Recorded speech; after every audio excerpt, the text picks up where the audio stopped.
krisis ekonomi jadi satu-satunya faktor permasalahannya.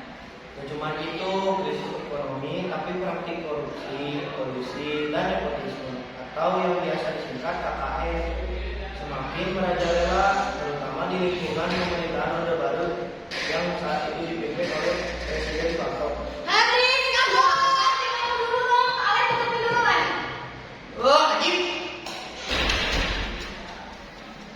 Gimana juga jelas, najis kita juga bagus ya. Udah, lanjut.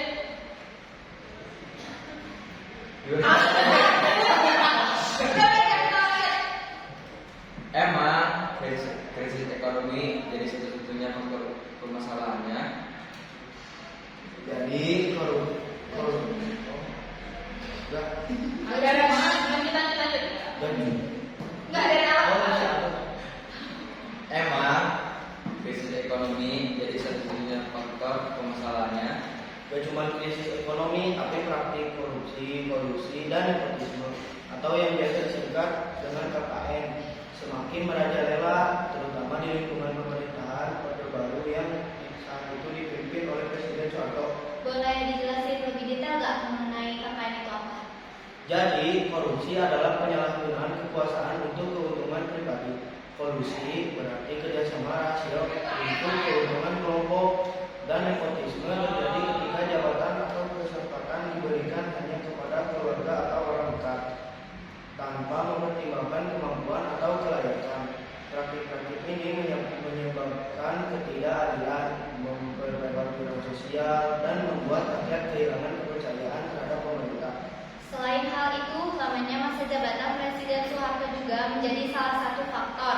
Presiden Soeharto memegang kekuasaan selama lebih dari 30 tahun, tepatnya sejak 1967 hingga 1998. Walaupun secara aturan masa jabatan Presiden adalah 5 tahun, tapi waktu itu belum ada batasan berapa kali seseorang bisa mencalonkan diri kembali.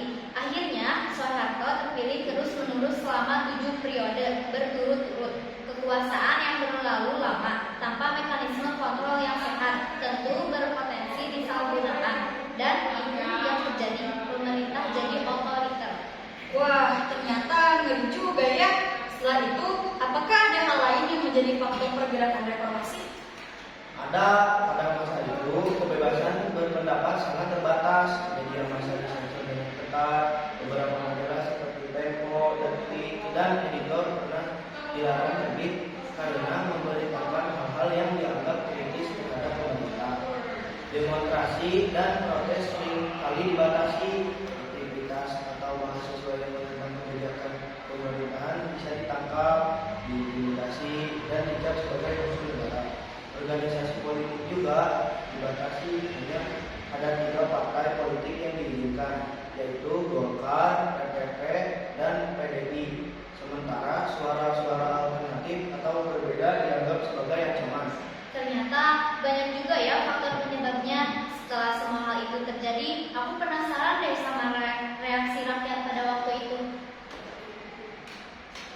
Aku penasaran deh sama kondisi masyarakat Indonesia saat reformasi sedang terjadi. Kira-kira seperti apa ya situasinya? Oke, jadi aku bakal jelasin ya situasinya itu kayak gimana. Jadi tahun 1998 menjadi salah satu masa tersulit dalam sejarah Indonesia. Krisis ekonomi menyebabkan nilai tukar rupiah anjlok drastis dari sekitar 2.500 dolar Amerika jadi lebih dari 14.000. Dampaknya itu terasa banget ke masyarakat. Harga kebutuhannya, harga kebutuhan pokok naik tajam, sementara penghasilan masyarakat juga pernah bertambah. Banyak keluarga yang kesulitan memenuhi kebutuhan sehari-hari, kayak beras, minyak goreng, bahkan mie instan, semuanya itu jadi serba mahal. Sebagian masyarakat juga cuma mampu makan seadanya. Ada yang cuma makan nasi, ada garam, atau cuma makan lauk yang sederhana aja. Nah, terus selain itu pemutusan hubungan kerja dan kemiskinan juga malah terjadi. Krisis ini tuh menyebabkan banyak perusahaan gulung tikar, PHK terjadi di berbagai sektor, terutama di industri manufaktur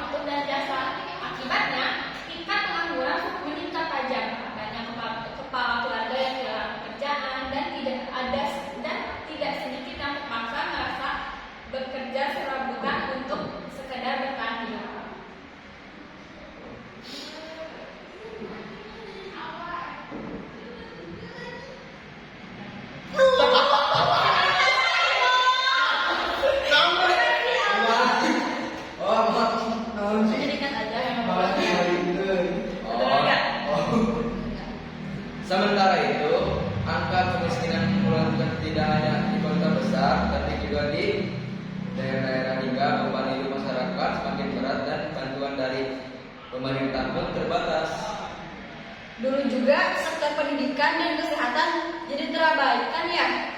Iya benar banget, kondisi ekonomi juga berdampak pada sektor pendidikan. Banyak anak-anak yang terpaksa putus sekolah, terus karena orang tua mereka tidak mampu lagi membayar biaya pendidikan.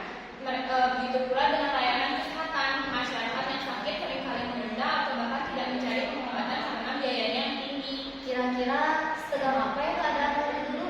Keadaannya itu tegang banget, jadi di tengah kesulitan ekonomi terjadi pula berbagai ketegangan sosial. Tahun 1998 itu ditandai dengan kerusuhan di sejumlah wilayah, terutama di Jakarta dan kota-kota besar.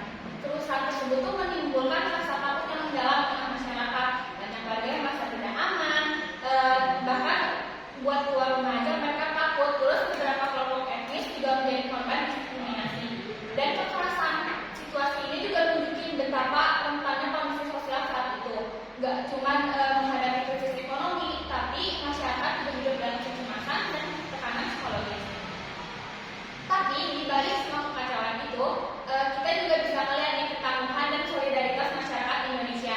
Banyak warga yang saling membantu, misalnya kayak tetangga-tetangga yang berbagi makanan, gotong royong menjaga lingkungan, atau membuka usaha kecil-kecilan untuk bertahan hidup. Semangat kebersamaan inilah yang menjadi salah satu kekuatan masyarakat Indonesia menghadapi masa-masa sulit tersebut. Oke, sekarang aku penasaran sama dampak yang terjadi setelah reformasi berlangsung. Apakah reformasi ini memberikan dampak negatif atau positif? Nah, sekarang kita akan bahas dari sisi positifnya dulu ya. Yang pertama adalah kebebasan berpendapat meningkat. Sebelum reformasi, suara rakyat seperti dikekang. Kita tidak bisa sembarangan menyampaikan kritik kepada pemerintah, apalagi lewat media massa. Tapi setelah reformasi, semua berubah. Orang bisa berdiskusi terbuka, menggelar demokrasi, serta membuat konten kreatif di media sosial. Hal ini adalah nafas baru bagi demokrasi. Yang kedua adalah demokrasi menjadi sangat terbuka. Dulu rakyat hanya memilih wakil rakyat. Yang kedua adalah demokrasi menjadi lebih terbuka. Dulu rakyat hanya memilih wakil rakyat lewat DPR, tapi presiden dan kepala daerah ditunjuk oleh elit politik.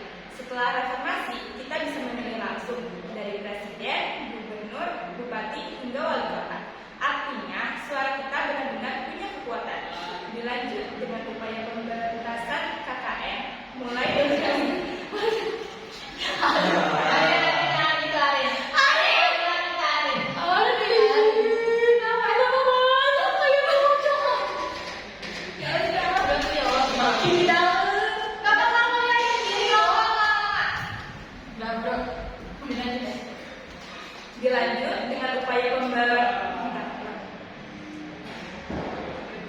dilanjut dengan upaya pemberantasan KKN mulai ditegaskan. Kita tahu korupsi, kolusi, dan nepotisme sudah jadi penyakit lama. Tapi setelah reformasi dibentuklah lembaga seperti KPK yang khusus memberantas korupsi.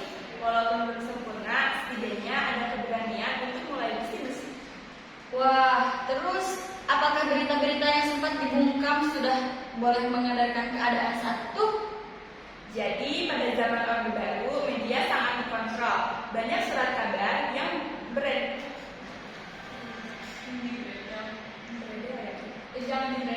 yang dibatasi. Jadi pada zaman Orde Baru, media sangat dikontrol. Banyak surat kabar yang dibatasi hanya karena mengkritik pemerintah. Tapi pasca reformasi, pers punya ruang lebih bebas. Mereka tidak mengkritik. Mereka bisa mengkritik, menginvestigasi, dan memberitakan fakta tanpa takut dibungkam. Dulu itu hampir semua keputusan diambil di Jakarta. Tapi setelah reformasi, daerah diberi kewenangan lebih besar untuk mengatur wilayah sendiri. Ini membuka peluang pembangunan yang lebih merata dan sesuai kebutuhan lokal. Setelah membahas dampak positifnya, ada nggak sih dampak negatif yang disebabkan oleh reformasi? Ada, karena tidak semua manis dan tidak ada perubahan besar tanpa resiko dan tantangan. Reformasi juga memberikan dampak negatif. Pertama, kebebasan yang terbuka kadang banyak terjadi pemberontakan antar kelompok, kerusuhan etnis, dan konflik horizontal, misalnya di Ambon, Poso, dan daerah lain pasca reformasi.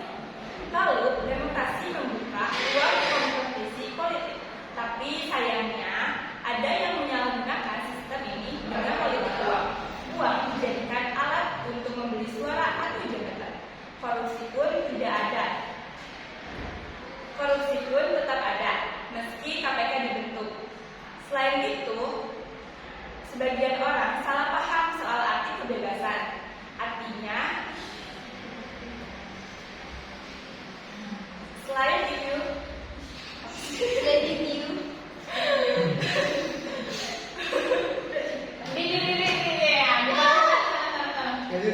jangan gitu, jangan gitu. Beneran gimana sih? Kalian sama aku gitu juga. Kan kita jual uang Udah, tahan dulu lagi. Udah.